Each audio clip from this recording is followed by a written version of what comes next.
Hi అండి. ఈరోజు నేను తోటకూర ఫ్రై చేస్తున్నాను.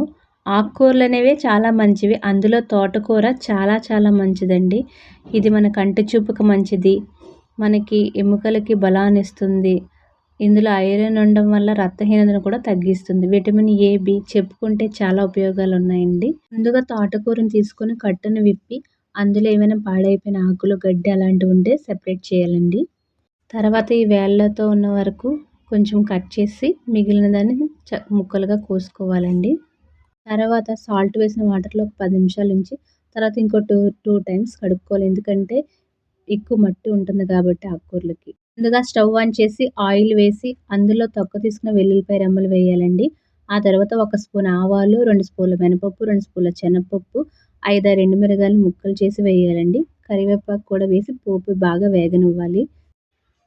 తరువాత కట్ చేసుకున్న తోటకూరను కూడా వేసి బాగా వేపాలండి. దీనికి సరిపడినంత ఉప్పు కూడా వేయాలి.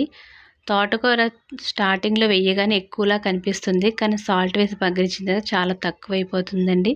దాన్ని బట్టి మనం చూసుకొని సాల్ట్ అనేది వేసుకోవాలి. ఆ తర్వాత 1 స్పూన్ కారం కూడా వేసి బాగా కలుపుకొని మంటను లో ఫ్లేమ్లో పెట్టి ఒక 5 మినిట్స్ ఆర్ 10 మినిట్స్ ఉంచాలి. అంతేనండి, తోటకూర ఫ్రై రెడీ అయిపోయినట్లే. నా వీడియో నచ్చినట్లయితే లైక్ చేయండి, షేర్ చేయండి, సబ్స్క్రైబ్ చేసుకోండి. Thank you.